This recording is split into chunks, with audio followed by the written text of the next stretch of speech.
제가요 어제 오랜만에 긴 잠을 잤어요. 아주 졸려가지고 11시 10시 반에 자가지고 8시 반쯤에 일어난 것 같아요.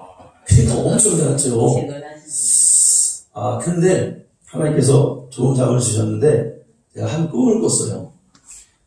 근데 제 꿈은 믿으면 안 돼. 제 꿈은 개꿈이야. 꿈에 어떤 낯선 사람들이 우리 교회에 가득 찼어요. 그래가지고 내가 오늘 집사람한테 얘기했어요. 오늘 우리 교회에 누가 오시려나? 그랬더니 꿈이 반대야. 오히려 아파서 바빠서 못 나오시고 참 그렇습니다. 왜 이렇게 꿈이 반대인지 모르겠어요. 네. 하나님께서 그래서 저는 그 비전의 꿈이라고 생각해요. 현실은 보이지 않고 좀 현실은 그래도 하나님은 믿음을 가진 자는 반드시 바라는 것들이 실상으로 보여지는 날이 있을 겁니다. 하나님이 부족한 종에게 괜히 꿈을 주셨겠어요? 그래서 가슴이 부풀어서 오늘 기쁨을 받았어요. 그 꿈은 이루어질 줄로 믿습니다. 여러분, 예수님께서 제자들을 부르실 때 이렇게 제자들을 제자 삼으실 때 설득하시거나 뭔가 설명하시거나 애원하지 않으시고 딱 한마디만 하시는 걸 우리가 보게 됩니다. 뭐라고 하시냐면, 야, 너희 나를 따르라 이렇게 말씀하요. 그렇게 하심으로 그 부르심에 순종했던 제자들은 예수님의 큰 제자들이 사도들이 되었어요. 또 예수님을 먼저 만났던 제자, 오늘 말씀에 보면 빌립이 그의 친한 친구였을 거예요. 아마 나다나엘을 보고, 야, 내가 메시아를 만났는데, 내가 주님을 만났는데 한번 나를 따라서 한번 가보자, 와봐라 이렇게 말했습니다. 그때 나다나엘의 대답은 내키지가 않고 석연치가 않았습니다. 아마 빌립은 나다나엘에게 한 번만 가줘. 진짜 내가 만났으니까 우리 식으로 말하면 야, 교회 한 번만 가자. 정말 우리 교회 가면 하나님의 은혜가 있어. 정말 주님 만날 수 있어. 네 인생이 정말 180도로 달라지고 너 변화될 거야. 너 행복해질 거야. 정말 한 번만 가서 우리 주님 만나자. 이렇게 애원했을 거예요. 그래서 이 나다나엘은 내키지는 않았지만 친구의 사정으로 인해서 따라왔어요. 따라왔더니 정말 그가 정말 주님을 만나고 예수님의 제자의 반열에 오르는 아주 엄청난 축복의 사람이 여러분 되었다는 겁니다. 여러분, 나다나엘이 처음부터 예수님을 탐탁하게 생각하고 안 오려고 했지만 갔을 때 큰 축복의 사람이 된 것처럼 우리도 여러분 주님을 소문으로만 믿는 게 아니라 정말 직접 우리가 가서 우리 주님을 말씀을 듣고 우리가 깨어나고 우리 영혼이 살아나는 역사가 있기를 간절히 축원합니다. 오늘날에는 이거에 대한 그러니까 교회에 대한 필요성이 없었다는 거예요. 사람들이. 그래가지고 그냥 집에서 그냥 이렇게 믿음 생활을 하겠다는 사람들도 많고 그럽니다. 근데 여러분 그게 아니라 직접 와서 예배도 드리고 직접 와서 성령의 역사하시는 그 체험을 우리가 할 때 우리의 믿음이 더욱더 깊이 뿌리 깊이 더욱더 단단해지고 견고해지는 역사가 있을 줄로 믿습니다. 여러분, 빌립이 나다나엘을 주님 앞으로 가보자라고 했을 때 나다나엘이 왔어요. 왔을 때 오자마자 주님이 뭐라 하십니까? 뒤를 쭉 읽어보면 예수님이 나다나엘을 보자마자 나다나엘이 툭툭거리고 왔어요. 그런데 야, 나다나엘, 네가 나를 찾아오기 전에 네가 무화과 나무 아래에 있었던 것을 내가 보았노라. 딱 이렇게 말했어요. 이 말씀은 무슨 의미냐면 너는 의로운 사람이라 이런 뜻이에요. 그러니까 너는 하나님의 나라를 기다렸던 사람이다. 무화과 나무 아래에서는 기도하고 경건한 사람들이 거기서 말씀도 읽고 사람들이 보통 그렇게 했거든요. 그러니까 그 의미는 뭐냐면 그때 사람들은 다 아는 거예요. 무화과나무에 있었던 걸 봤다 그러면 너 하나님 나라를 하나님의 위로를 기다렸던 자구나 라고 여겨지는 거죠. 그러니까 나다나엘이 그 얘기를 딱 듣는 순간 뭐 뒤통수에 한 대 딱 뭔가 맞는 듯한 느낌이 든 거예요. 그럼 주님은 하나님의 아들이십니다. 그리스도십니다. 바로 고백하는 역사가 일어났단 말이죠. 그러니까 얘기는 뭘까요, 여러분? 교회 탁 나왔는데 하나님 말씀에 의해서 뭔가 팍 찔림이 받은 거예요. 뭔가 내 심령에 뭔가 큰 변화가 말씀을 통해서, 예배를 통해서 예리한 주님의 말씀이 그를 딱 충격을 이렇게 준 거예요. 여러분, 예전에 우리 한국교회가 이렇게 부흥회 같은 걸 하면은 그때는 성령의 역사가 참 뜨거웠습니다.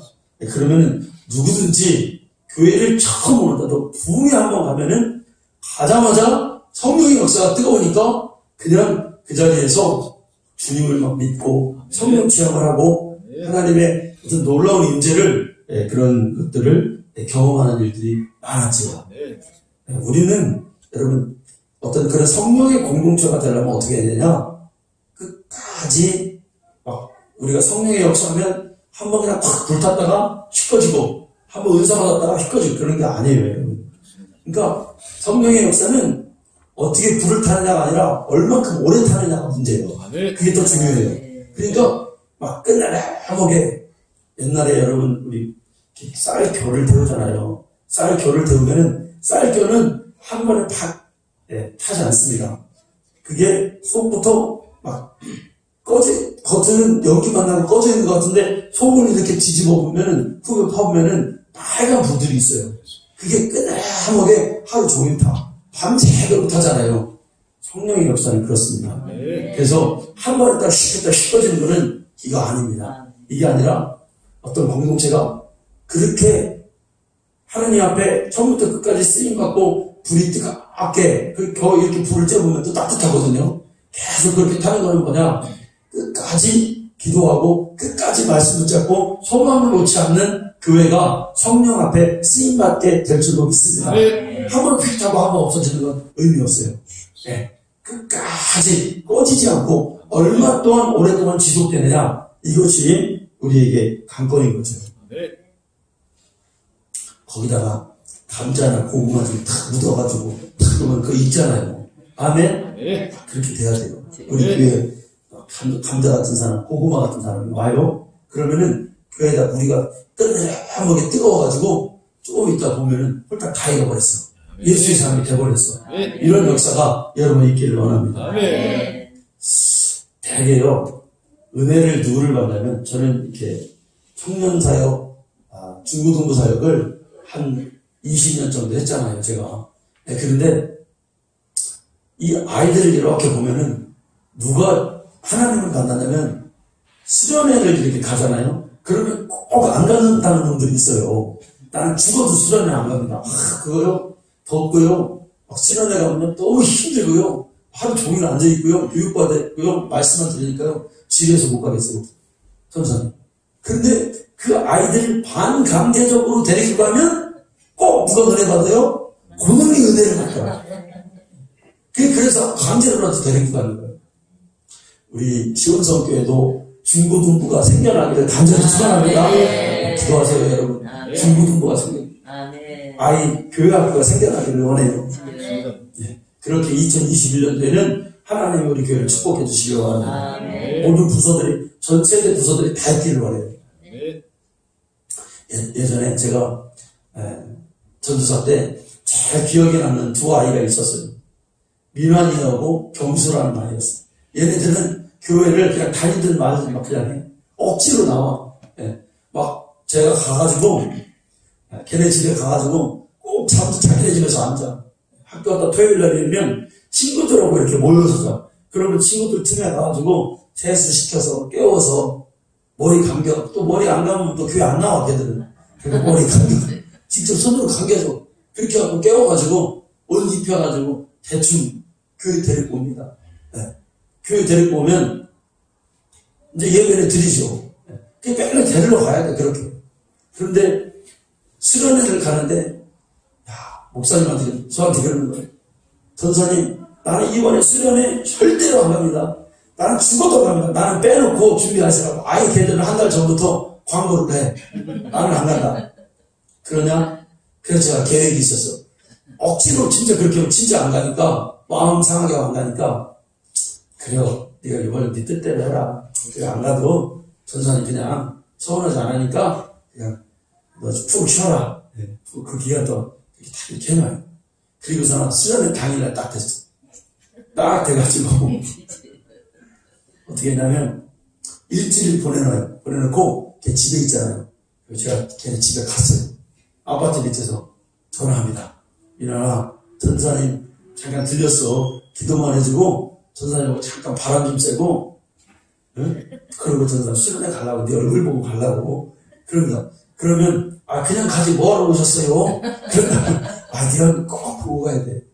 그래가지고 차에 태웁니다. 부모차에. 그리고 저기 잠깐 가자. 신정호수가 있거든요. 그 호수 가서 전사님하고 잠깐 한 바퀴 돌고 가자. 일찍 보내놓고 또 애들 태우고 있으면 안 되니까. 그래갖고 경수 미나리를 둘 태웠어요. 또 걔들 친구들이 있어요. 걔들의 친구들이 또 이렇게 가고 이렇게 태웠습니다.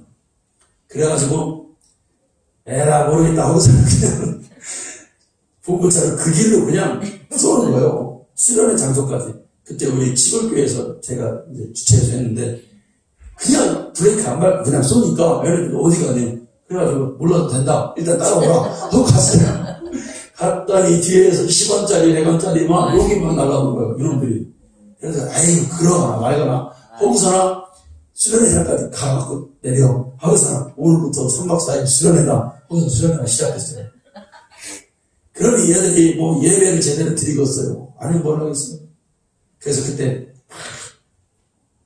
세족식을 하는데 내가 눈물이 막 그렇게 나더라고요.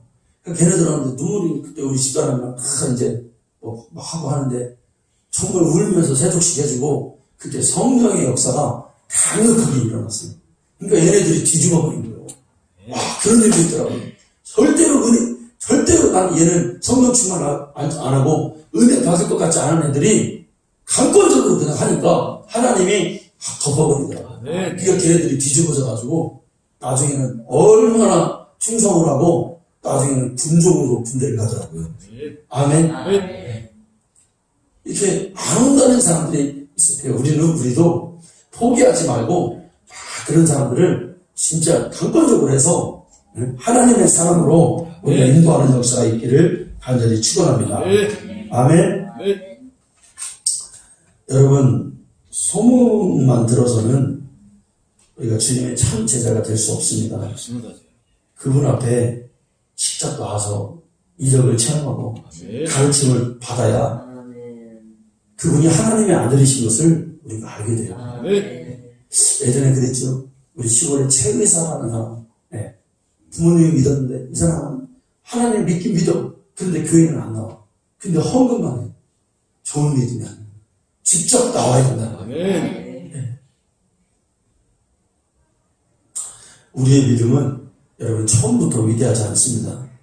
처음 전도를 받고 복음을 듣고 성경을 우리가 읽고 또 세례를 통해서 또 그때 성령을 받고 예수와 연합하고 신앙 고백을 하고 이런 절차상의 큰 문들이 있어요. 신앙의 절. 그러니까 한 번에 되는 상품으로 와서 그런 단계가 있죠. 옛날에 구약성전을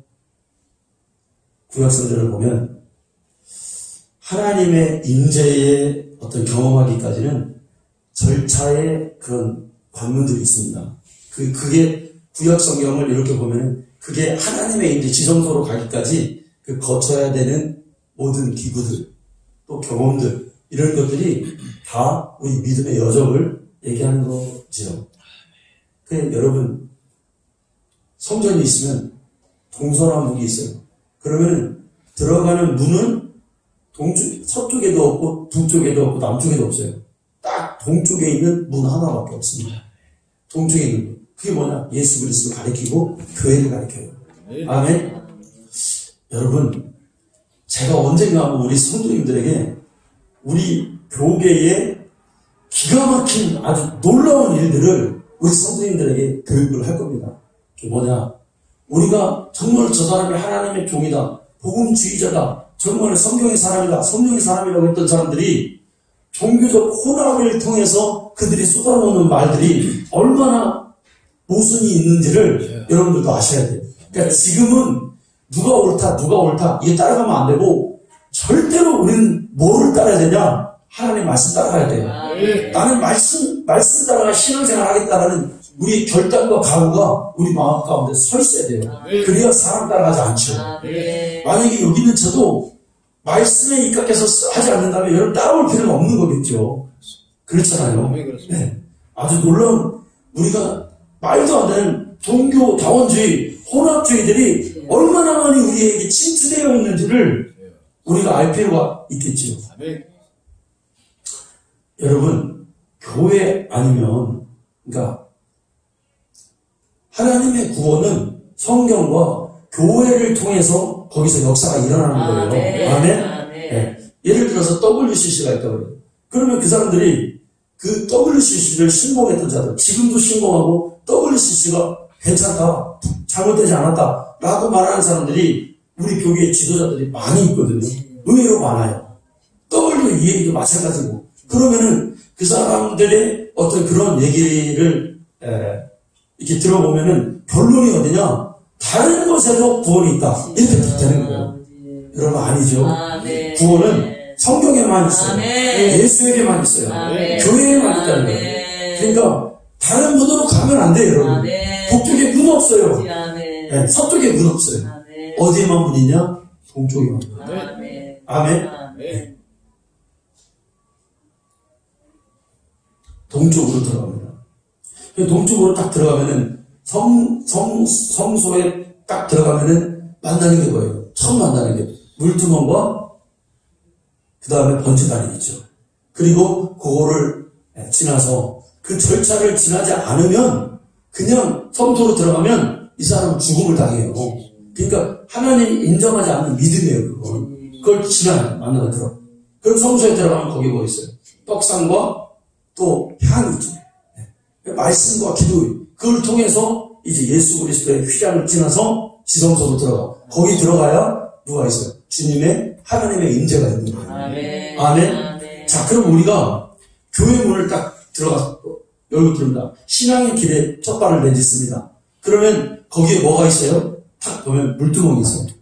교회는 처음에 와서, 여러분, 하나님을 만나는 사람은 제일 처음에 뭐를 깨닫게 될까요?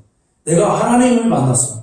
하나님이 어떤 분이다. 그러면은 다른 걸 깨닫는 게 아니라 나를 깨닫는 거예요. 내 모습이 보여야 되는 거예요. 아멘. 근데 지금도 여전히 내 모습은 안 보여. 다른 것만 보여. 아니요. 나를 보여야 돼. 아멘. 그러니까 물투명의 역할이고, 제일 먼저 성전을 열고 들어가면은 나를 발견하는 거예요. 제가요, 하나님이 20대 초반에 하나님의 은혜가 오더라고요, 저에게. 제가 오는데, 생각해보면, 제가 오늘 기도원에 가는데, 기도원에 딱 앉자마자, 우리 집사님들하고 같이 갔어요. 그런데, 눈물이 얼마나 나는지, 그냥 누가 뭐라고 말한 것도 아니야. 설교를 들은 것도 아니야.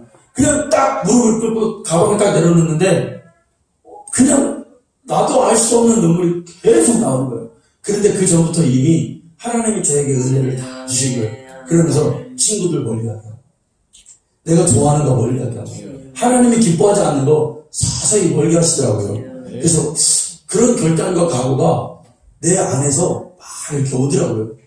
그러면서 다 멀리했습니다. 그러면서 기도를 딱 갔더니 그때 하나님의 은혜가 어마어마한 은혜가 막 밀고 들어오는 거예요. 설교 들어서 그런 게 아니에요. 여러분, 교회에 딱 오면요, 물두멍을 보고, 내가 죄인이었구나. 내 얼굴이 뭐가 묻었구나. 내 영혼의 때가 이렇게 지금 묻어있구나. 주님이 나를 이걸 원하시는구나. 물두멍을 보고 그걸 발견하는 거예요. 그걸 발견해요. 그러면 그 죄를 그냥 놔둘 것이냐? 아니요. 이제 어디로 가야 돼요? 번제단으로 가야죠. 피가 필요하구나. 하나님께 드릴 보혈이 필요하구나. 내 영혼을 깨끗하게 할 예수의 피가 필요하구나. 아멘. 이거를 이제 그 번제단에서 만나는 거예요. 아멘. 그래서 주님을 피를 거기서 바르고 내 죄를 다 피워버리는 거예요. 아멘. 주님이 보시죠. 주님이 지적하지 않는 그런 상태, 거룩한 상태가 되기 위해서 여러분 그러는 거죠. 교회 문을 열면 그의 은혜에 의해서 나를 보고 예수님의 필요성을 발견하는 거예요. 회개를 내놓고 회개를 내놓을 때 피가 와서 그 죄를 싹 도말하는 그 역사가 교회 안에서 이루어져요. 내 심령 안에서 이루어지는 겁니다. 그러니까 여러분 구약은 비유라고 해서 지난 시간에 그리고 예수 그리스도는 그러니까 성전의 모든 것들은 비유야. 근데 예수님은 진리야. 아멘. 그러니까 비유는 해석이 필요하고 이게 뭔가 이런 의문이 필요한데 예수 그리스도를 보는 순간 그게 싹 다 없어지는 거예요. 그냥 믿어버리면 되는 거예요. 진리는 비유가 아니기 때문에 해석이 필요 없는 거예요. 근데 여기서 여러분 중요한 게 뭡니까? 중요한 게 뭐예요? 이런 구약의 예법을 섬기는 것도 반드시 피가 필요해요. 그리고 우리가 하나님 앞에 지금 예배 드릴 때에도 뭐가 필요합니까? 피가 필요한 거예요. 그러니까 비유도 피가 필요했고 현실도 진리도 피가 필요한 거예요. 아멘. 네, 여러분 히브리서를 우리가 한번 잠깐 보겠습니다. 9장 18절입니다. 자, 우리 한번 같이 읽어볼까요? 시작. 이러므로 천하도 피 없이 세우는 것이 아니니. 자, 구약의 비유도 피 없이 세운 게 아니에요. 아멘. 자, 그리고 19절 시작. 모세가 이끌어내고 백성에게 말한 후에 모세가 피 및 물과 붉은 양털과 우선수를 취하여 그 두루마리와 백성에게 뿌리며 20절 시작. 이는 하나님이 너희에게 하신 은혜라 하고. 아멘. 우리에게 율법으로 주셨던 은혜로 주셨던 믿음은 피를 초월할 수 없는 진리예요. 아멘. 피를 초월할 수 없는 진리다. 하나님의 관심이 여러분 어디 있습니까? 피에 있죠. 아들의 피에 있습니다. 네. 주님 앞에 올 때는 다른 것으로는 안 된다. 종교 덩어리주들이 말하는 아주 정말 말씀을 들어보면 기도를 촉수해요. 괜찮다 이거예요. 그냥 하나님은 사랑이니까 그냥 받아들이면 된다. 아니요. 주님은 그 피를 필요하다는 게 뭐예요? 예수가 흘리신 그 값진 희생의 피를 또 갖고 있어야 된다. 그냥 사랑으로 하나님 사랑이니까 그게 아니라 그 희생의 대가를 보고 네가 거기에서 네 죄를 도발하는 건 그것밖에 없다는 거예요. 차원이 다른 거예요. 이게 우리가 믿는 믿음이에요. 아멘. 그 피가 우리의 믿음의 근원이고 그 희생이 우리 믿음의 기초라는 거예요. 네. 여러분, 우리는 예수 그리스도께서 하나님의 아들이시며 그리스도이심을 고백하는 것이 우리의 믿음이죠. 근데 이런 고백이 그분이 하나님의 아들이라는 이런 고백이 나의 신념이 아니라 마음속에 있는 생명을 증언하는 거라고 했어요. 신념으로 고백하는 게 아니라 내 속에 생명이 있습니다. 나는 그걸로 살아왔습니다. 라고 하는 강력한 생명의 증언으로 고백해야 된다. 이 말입니다. 근데 성경에 보면 예수를 하나님의 아들이라고 처음으로 말씀하신 이는 예수 자신도 아니고 사람이 아니었어요. 누구냐? 하나님이셨습니다. 아멘. 예수가 하나님의 아들이다 라는 이 사실을 하나님이 증거하셨다. 아멘. 이따 설명드리겠지만 예수가 하나님의 아들임을 증거하는 것은 몇 가지가 있어요. 요한이 증거했어요. 근데 요한이 증거한 그 증거는 주님이 직접 말씀하세요. 부족하다.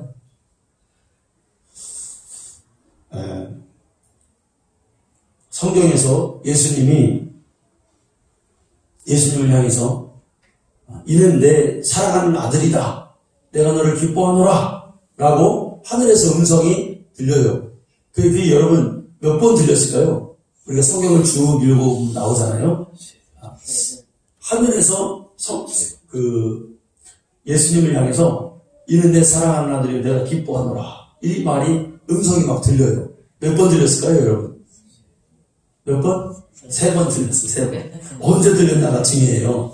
마태복음 3장 16절에 예수님이 공생애를 시작할 때 시작하기 위해서 세례 요한에게 세례를 받고 딱 무리에서 올라오실 때 그때 뭐라고 그랬습니까? 하늘로부터 소리가 있어 이를 말씀하시되 이는 내 사랑하는 아들이요 내 기뻐하는 자니라. 이렇게 한번 들렸어요. 그러니까 예수님이 하나님의 아들이시다는 말은 사람의 증거가 아니에요. 원래 누가 증거하셨다고요? 하나님 증거하셨어요. 두 번째는 어딜까요, 여러분? 두 번째는 예수님이 이거는 요한복음에만 나와요. 요한복음 12장 8절에 나오는 말씀인데 제자들을 데리고 겟세마네에서 기도하시잖아요. 기도할 때 다른 복음서에는 안 나와. 요한복음에 보면은 제자들이 잠을 자다가 언뜻 소리를 듣습니다. 근데 이 소리가 막 천둥 치는 소리가 같고 어마어마한 소리가 들렸다 이거예요. 그러면서 그 소리가 뭐냐? 그 소리의 실체가 뭐였냐? 내가 이미 영광스럽게 하였고 또 영광스럽게 하리라. 이 음성이었다는 거예요. 이 음성이 한번 더 들립니다. 예수님을 향해서. 그 다음에 여러분 세 번째는 어디에서 들렸을까요? 변화산에서 들렸죠. 예수님과 제자들 야고보와 베드로와 야고보와 요한 그리고 누구예요? 또 거기서 보았던 인물들 구약의 인물들 엘리야와 모세와 예수님이 셋이서 대화하는 모습 다 끝나고 이제 엘리야와 모세는 없어지고 하늘에서 또 음성이 또 들립니다. 그렇죠? 내 사랑하는 아들이요 내가 너를 기뻐하노라. 이제부터 너희는 그의 말을 들으라. 이 세 번째 하늘의 음성이었단 말이에요. 하나님의 아들이라는 이 음성이 이렇게 하나님이 친히 예수를 증거해 주셨어요. 세 번째였어요. 그래서 이 베드로가 변화산에서 예수님과의 그 대화에서 너무나 감격스럽고 예수님 얼굴에서 막 광채가 나고 옷이 광채가 나고 너무나 황홀한 거예요. 그러니까 구약의 예레미야도 보고 구약의 모세도 보니까 너무나 영적으로 막 이게 열려버린 거예요. 네. 영안이 열렸다는 거예요. 그 광경을 보았다는 거예요. 네. 그러니까 너무나 기쁨이 막 충만해지는 거예요. 그래서 모세가 그랬잖아요. 내가 주님 여기에 있는 것이 좋사오니 내가 초막 새슬기에 줄을 위하여 모세를 엘리야를 위하여 여기서 살고 싶습니다. 네. 그렇게 얘기했잖아요. 그런데 베드로가 제일 가까이에서 그 광경을 보았고 그 음성을 듣습니다.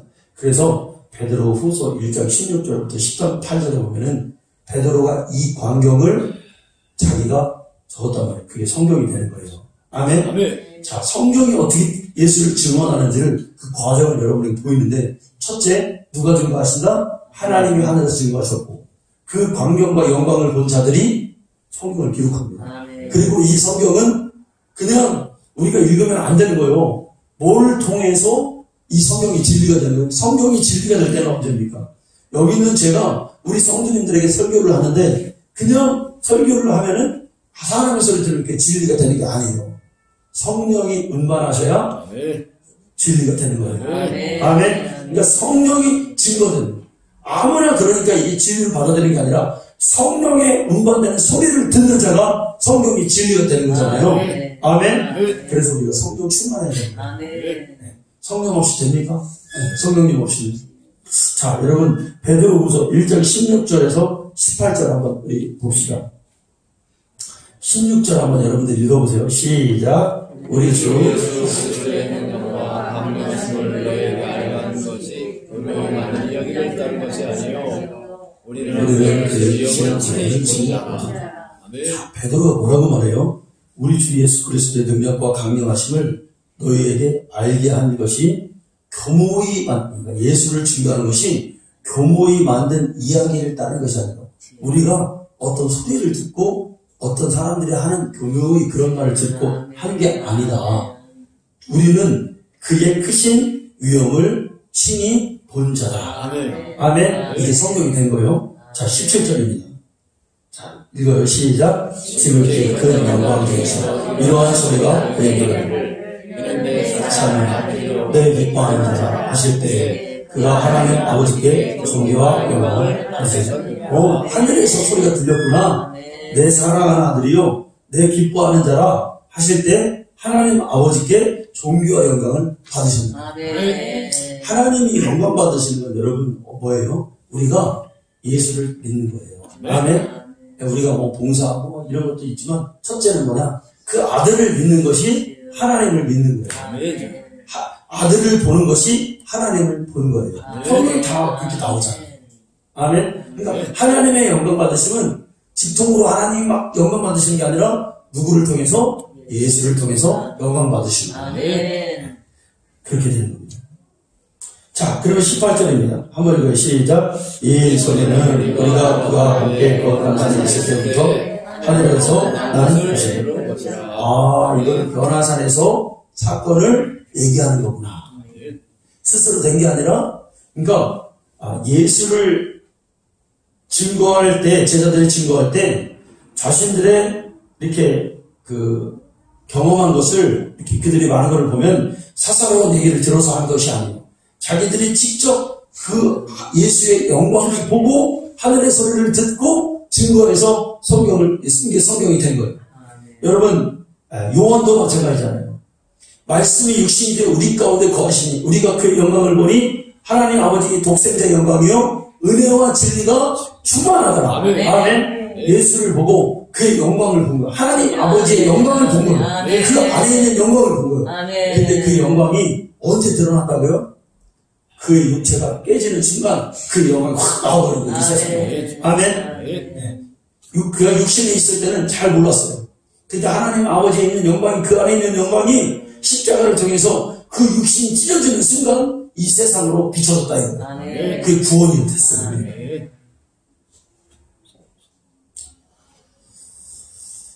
여러분, 이러한 제자들이 경험한 예수의 증거를 복음되게 하고 진리되게 하는 분은 성령이시라고 했습니다. 아멘.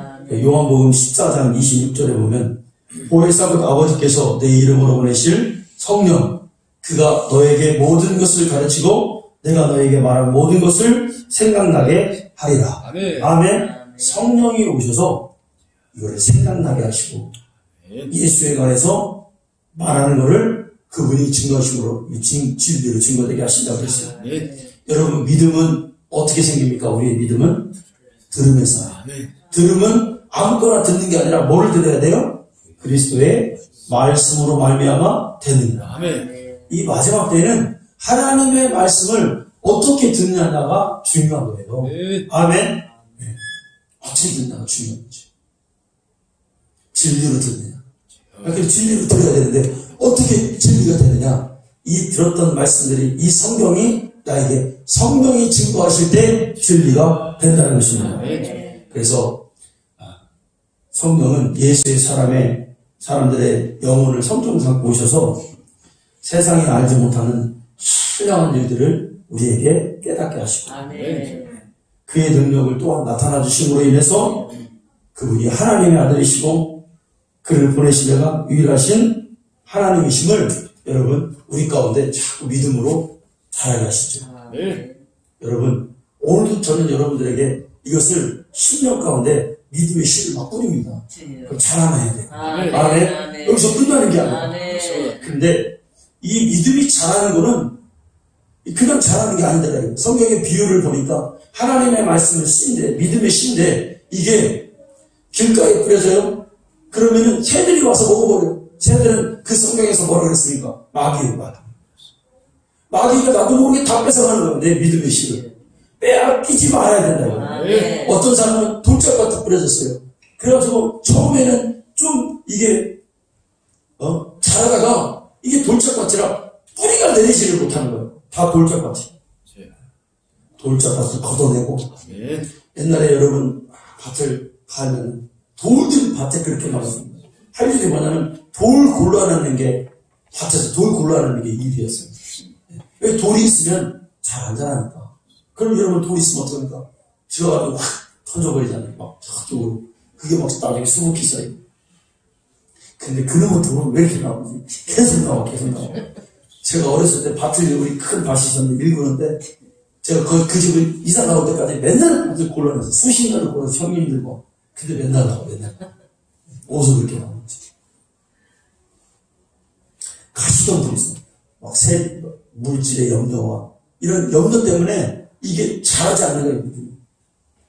그 주님이 그냥 말씀하신 게 아니라 우리의 실상을 말씀하신 거예요. 아멘. 여러분 염려 때문에 믿음 자라지 않잖아요. 여러분 걱정거리 때문에 하나님과 멀리하게 되잖아요. 은혜가 없어지잖아요. 성령께서 우리 마음 가운데 비밀을 알려주시고 세상이 능히 알지 못하는 것들을 깨닫게 하실 때 세상이 보지 못하고 듣지 못한 것을 우리에게 들려주실 때 우리는 하나님의 영의 어떤 함께 하심으로 인해서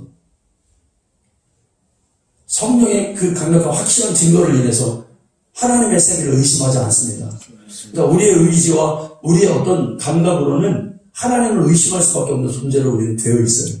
그런데 성령이 오셔서 우리를 자꾸 확신으로 넣어줍니다. 이게 진리야. 예수는 이렇게 믿는 거야. 다른 말 들으면 안 돼. 하나님이 말씀에 입각해야 돼. 자꾸 이렇게 넣어주시죠. 그래서 우리는 그거를 받는 순간 세상에 속한 사람이 아니요 영에 속한 사람이 되는 거예요. 영에 속한 사람이 아무나 되는 게 아니라 성령에 늘 마음을 흔들리지 말고. 아멘. 이 세상에는 우리의 마음을 흔들리게 하는 요소들이 얼마나 많은지 몰라요, 여러분. 이미 성경 예수님이 말씀하셨듯이 돌짝과 뭐 가시덤불과 또 새들이 먹는 것과 우리의 믿음이 흔들리게 하는 요소들이 너무나 많다는 거예요, 우리에게.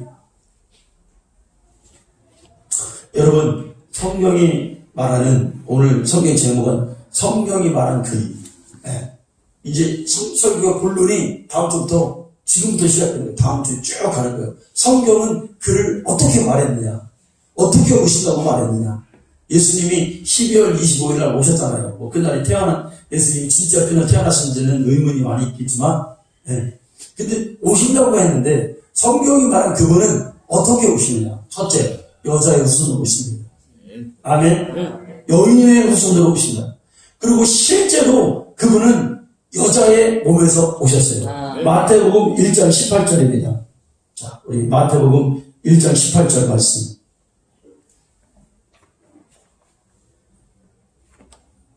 자, 제가 읽어요. 예수 그리스도의 나심은 이러하니라.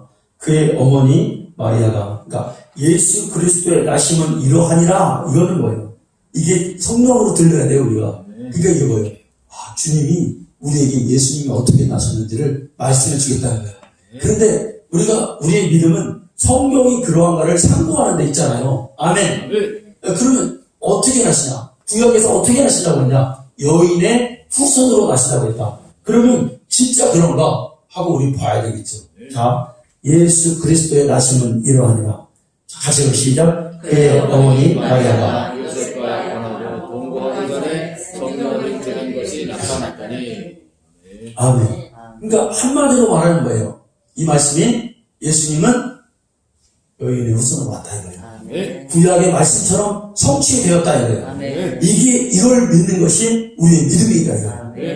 자, 여러분, 인류학적으로나 생물학적으로 이거는 도저히 납득할 수 없는 일입니다. 우리의 상식으로는 납득할 수 없어서 성경을 보고 예수님의 탄생을 보고 가슴 치는 자들이 많아요. 믿어지지 않는다 이거예요. 믿어지지 않는다. 또 예수님은 역사적으로도 아버지가 있었어요. 요셉이 있었습니다. 어머니가 있었습니다. 마리아가 있었습니다. 근데 둘이 결혼을 했습니다.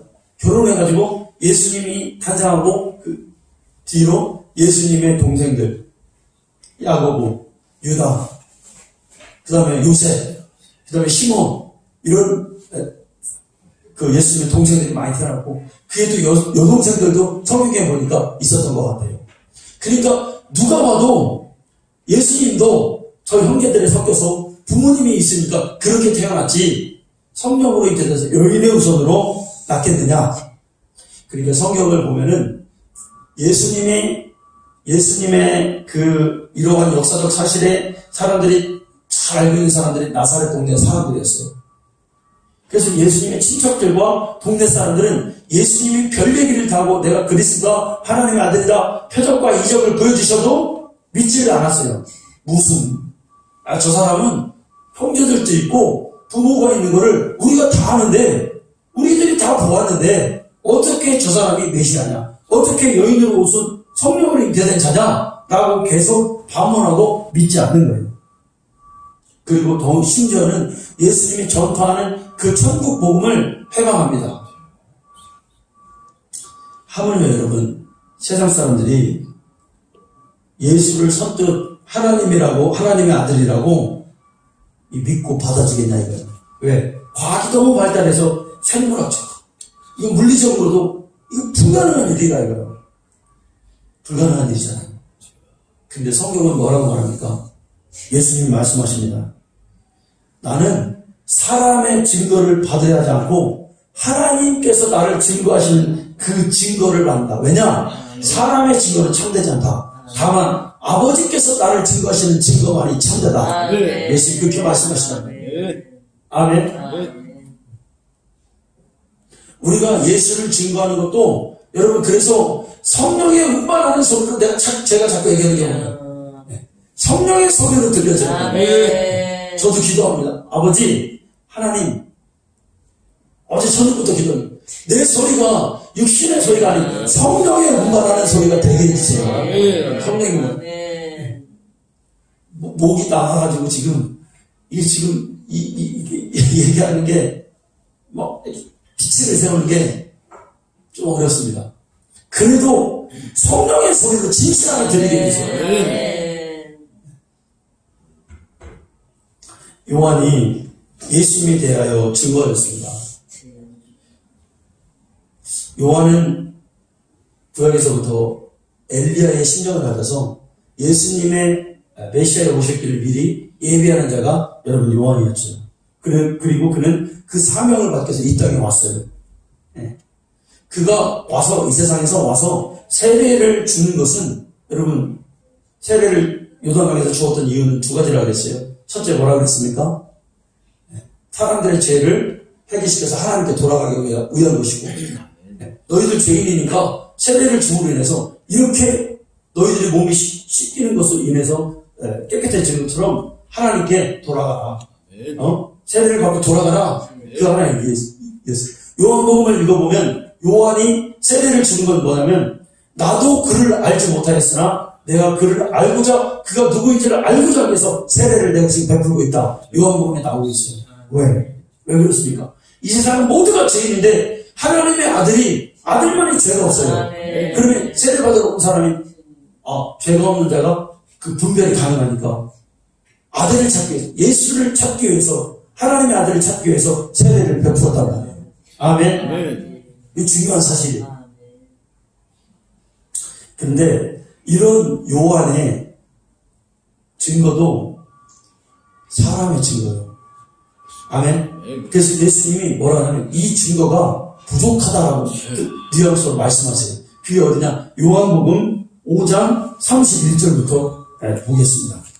자, 요한복음 5장 31절 봅시다. 한번 같이 읽어요. 시작. 내가 만일 나를 위하여 증언하면 내 증언은 참되지 아니하되 나를 위하여 증언하는 자 따로 있으니 나를 위하여 증언하시는 그 증언이 참인 줄 아노라. 하나님에 대해서 말씀하는 거예요. 자, 너희가 요한에게 사람을 보내면 요한이 진리에 대하여 증언하느니라. 그러나 나는 사람에게서 증언을 취하기를 하느니라.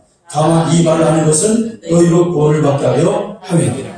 자, 그러면서 말씀합니다. 요한은 켜서 비추는 등불이라. 너희가 한때 그 빛에 즐거이 있기를 원하였거니와. 자, 요한은 진리가 아니잖아요. 요한은. 그러니까 예수님을 증거하는데 예수님이 뭔가 사람의 증거는 좀 부족하다라는 듯한 말씀을 하고 있습니다.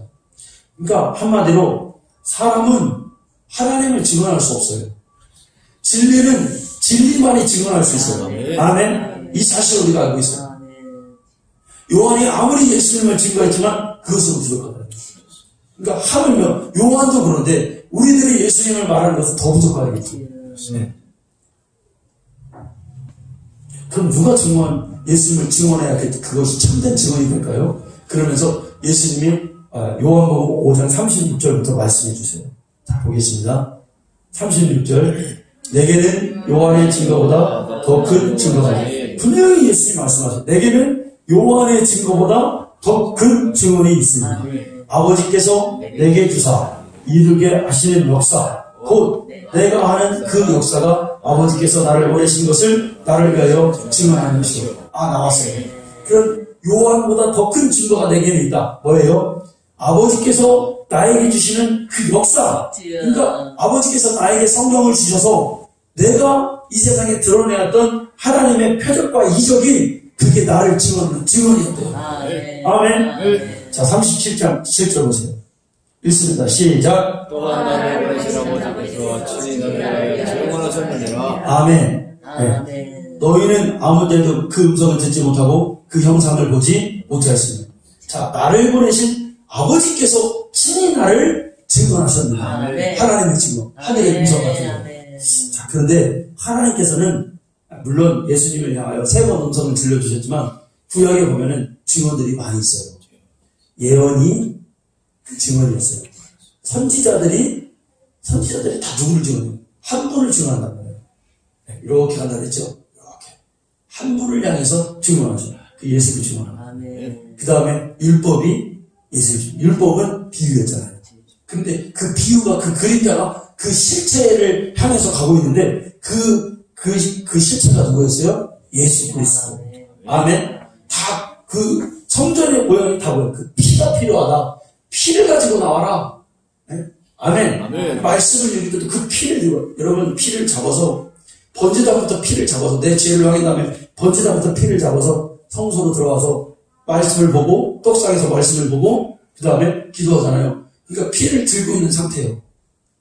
아멘. 아멘. 그래야 되는 거예요. 이게 그 피를 가지고 있어야 예배가 되는 거예요. 아멘. 그리고 급기야는 지성소에 가서 시은자가 있잖아요. 시은자. 어드학계를 덮는 게 시은자예요. 천사들이 두 그룹 있잖아요. 그 위에다가 피를 덮는 거예요. 그건 뭐예요? 우리의 죄가 있는데 우리의 죄를 피로 덮어야만 주님이 임재하시겠다는 거예요. 아멘. 네. 자, 하나님의 증거가 그렇습니다. 그리고 39절에 또 나오죠. 39절에. 자, 봅시다. 너희가 성경에서 영생하는 줄 알고 생각하고 성경을 연구하고 이 성경이 곧 내게 대하여 증언하는 것이다. 말씀이 예수를 증언합니다. 아멘. 제자들이 하나님으로부터 본 그 예수를 비추는 그 빛, 그 영광을 보고 그들이 그 사실을 썼던 게 성경입니다.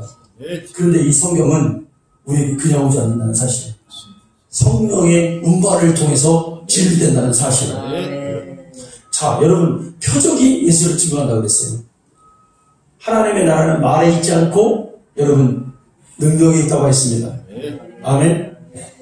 증거를 통해서 그가 하늘에서 오신 하나님의 아들이심을 우리가 깨닫게 되는 거예요. 여러분, 우리가 어떤 사람들은 이런 하나님의 표적과 이적을 폄하하는 사람들 많이 있습니다. 대다원주의적 사고를 가진 사람들이 폄하해요. 절대 여러분 이건 신앙의 오류입니다.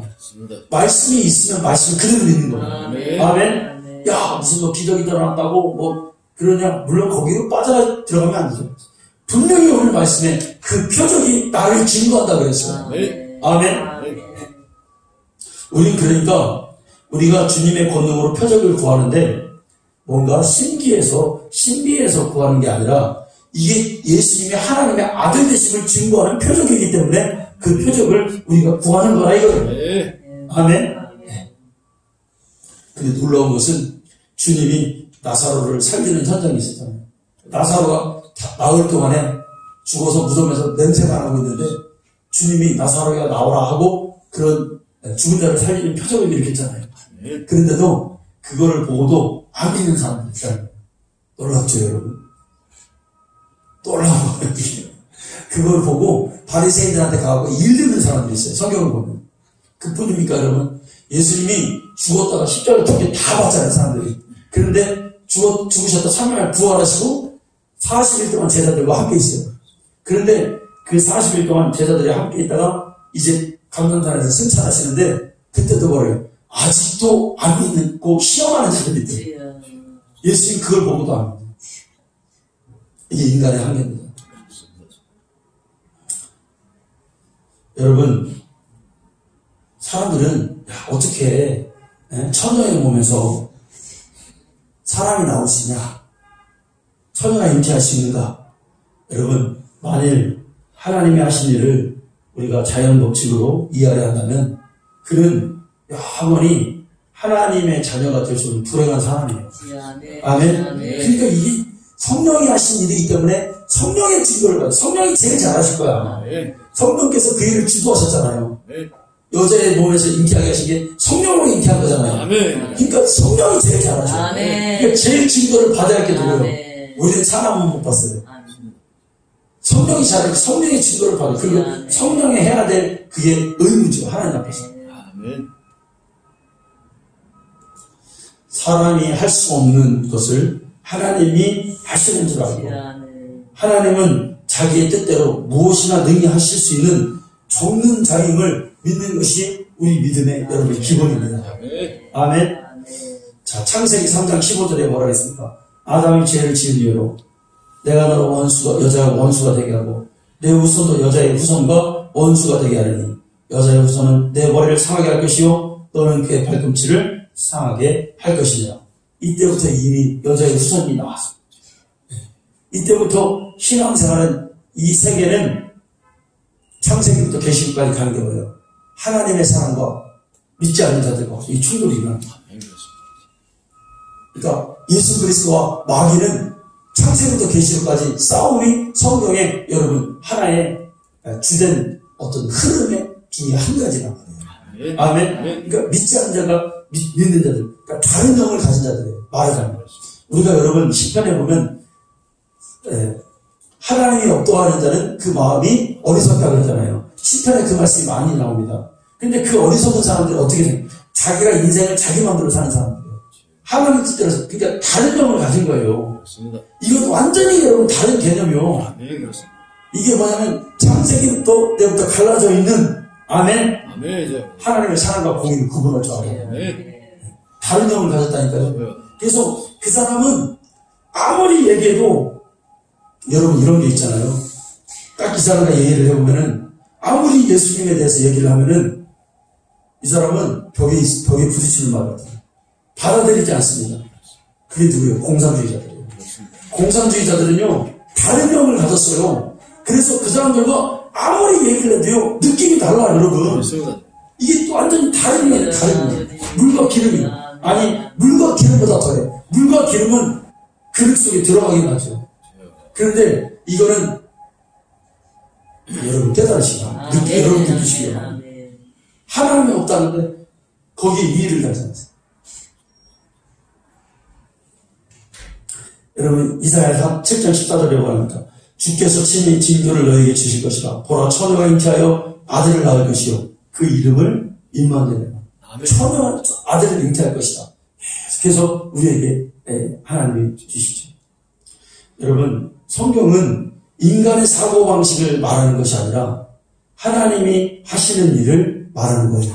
아멘. 그거를 믿고 순종하고 그렇게 되는 줄로 믿는 것이 우리의 믿음입니다. 우리의 사고방식을 말하잖아요. 하나님이 하시는 그 섭리를 말하는 게 성경이란 말이에요. 그래서 하나님은 없는 것을 있는 것까지 부르시잖아요. 태양아 있어라 하면 있는 거예요. 아멘. 그게 하나님이 하시는 일이에요. 아무것도 없는데 달아 있어라 달이 있는 거예요. 천지가 창조대로 하면 하나님 말씀이 아무것도 없는데 그런 창조들이 막 일어나는 거예요. 죽은 자를 산자같이 부르셔요. 아멘. 그러니까 하나님으로서 원하시면 뭐든지 할 수 있는 거예요. 그 뜻을 방해하는 것은 영원 전부터 영원토록 불가능하다 이거예요. 하나님이 하시는 일을 방해받는 것은 영원 전부터 영원토록 불가능하다 이거예요. 그렇습니다. 여러분 생각해 보세요. 처녀가 아이를 잉태하는 것은 불가능하죠. 그리고 또 뭐가 불가능하냐면 처녀가 잉태를 했는데 그 아이가 세상에 나오는 것도 그 당시로서는 불가능한 거예요. 근데 하나님은 여러분 요셉을 생각해 보세요. 화가 날 거 아니에요. 안 그렇겠어요? 내가 저 여인과 동침한 적이 없는데 저 청혼만 해놓고 저 딴 사람하고 저 동침해가지고 분명히 임신했을 거다. 요셉이 인본주의적 사람이었다면 사람들한테 오히려 고발해서 마리아를 죽였을 거예요. 돌 맞아 죽였을 거예요. 그런데 요셉은 의로운 사람이다. 가만히 끊고자 했으나 성령이 그에게 가셔서 요셉아 그 여자 데려오기를 무서워하지 마. 두려워하지 마라. 하나님이 역사하시는 것이다. 말해줍니다. 아멘. 그래서 그 낳는 것도 불가능한 일이었어요. 그런데 하나님이 하시니 성령이 하시니 가능한 일이 되더라고요. 여러분 여자의 후손으로 오신다고 했습니다. 성경에 보면 세상은 그냥 창조된 게 아니에요. 하나님이 세상을 창조한 목적이 여러분 뭘까요? 아들을 위해서 창조했다고 했어요. 히브리서 1장 1절부터 3절에 보면 만물이 아들로 말면 아들을 위해서 창조하셨고 아들의 후사로 주시기 위해서 만물이 창조됐대요. 그 하나님의 창조의 목적이 딱 나오잖아요. 뭐냐? 아들 예수를 위해서 이 세계가 창조되었구나. 이 세계뿐입니까? 하나님의 그 모든 전 영역이 누구를 위해서 창조됐습니까? 아들에게 그거를 후사로 물려주기 위해서 이 세상은 창조된 거예요. 그럼 우리도 누구를 위해서 창조된 거예요? 아들 때문에 창조된 거예요. 아멘? 다 그렇단 말이에요. 성경이 우리에게 해주시는 말이에요. 그러면 인자의 길에 하나님의 아들이 이 세상에 오시는 길에 방해할 수 있는 것은 없단 말입니다. 모든 것이 다 인자를 위해서 창조됐대요. 그러면 예를 들어서 인간의 어떤 그런 세상의 법칙, 인류를 번성하기 위해서 암수의 어떤 그런 법칙이 아들이 오시겠다 하면은 그 법칙은 뭐예요? 순종하게 됩니다. 아멘. 이 모든 것들이 아들을 위해서 존재하기 때문에 그 법칙마저도 순종할 수밖에 없는 거예요. 자, 예수님이 이 세상에 오십니다. 오실 때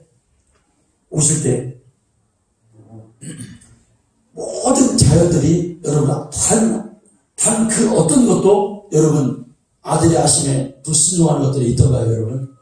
없었어요. 예를 들어서 오셔가지고 물고기들, 예를 들어서 베드로에게 물고기들이 많이 잡힌 것도 그 물고기들이 아들의 말씀에 순종하는 거예요. 이 세상의 모든 미물들도 왜? 그분을 위해서 창조됐기 때문에. 무화과나무에게 저주합니다. 무화과나무는 이제 영원토록 열매 맺지 못해. 죽어버려요. 또 여러분 언제 쓰면 풍랑이 막 일 때, 막 바닷물이 막 물결이 일 때 풍랑 잔잔하라. 그러니까 그 모든 자연 법칙들이 그 아들의 말씀에 순종할 수밖에 없죠. 왜 그렇습니까, 여러분? 아들을 위해서 창조됐습니다. 아들을 위해서. 네. 그런데 하물며 여자의 태에서 나타난 그 태를 주님이 쓰시겠다 하니까 마리아가 뭐랍니까? 주의 계신 중에 주의 뜻대로 되기를 합니다.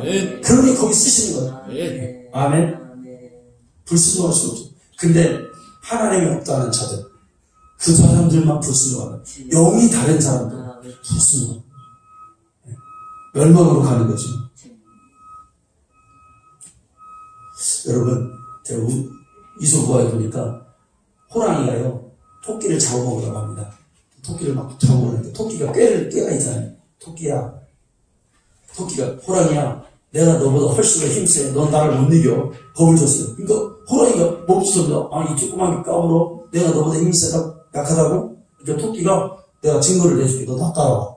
그래서 사람들이 어떻게 하면 보자. 토끼가 호랑이를 뒤에다 딱 대동하고 밀림을 한 바퀴 쭉 돕니다. 그러니까 토끼를 보내자마자 이놈들 하니까 뭐라 그래요? 다 도망가는 거 막 주행락을 하는 거야. 막 도망가게. 누구 때문에 도망갔어요, 여러분? 뒤에 호랑이 때문에. 우리가 그거예요. 우리도 주님의 권능이 있고, 그러니까 우주 만물을 다스리시는 분, 그 중심을 우리가 안에 모시고 가면은 세상에 순종 안 할 수가 없어요. 모든 불의와 모든 것들이 순종 안 할 수가 없죠. 오늘 그분을 믿고 우리가 담대히 맹세하는 거예요. 여러분, 이런 권세가 우리에게 있기를 간절히 축복합니다.